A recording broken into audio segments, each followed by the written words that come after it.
本疫情再度升温，今天东京又新增了28人确诊，有不少人是在夜店跟酒店感染。但是现在呢，最新的研究显示人挤人的电车恐怕也是高风险的感染源。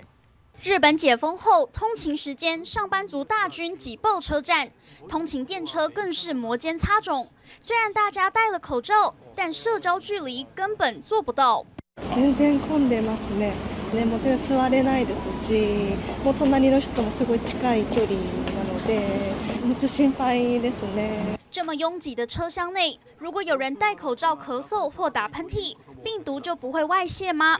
日本理化学研究所模拟发现，就算戴了口罩，病毒的粒子还是会从口罩上方跟侧边飞溅出来，防不胜防。再来看看拥挤电车上的空气流通模拟实验。窓を開けることで、乗客の頭上に強い流れができ、換気が進みますが、車内が混雑していると。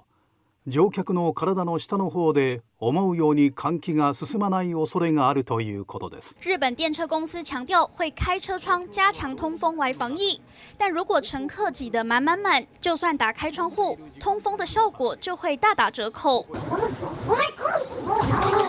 东京每天还是有10多人确诊，疫情还没完全控制，人心惶惶。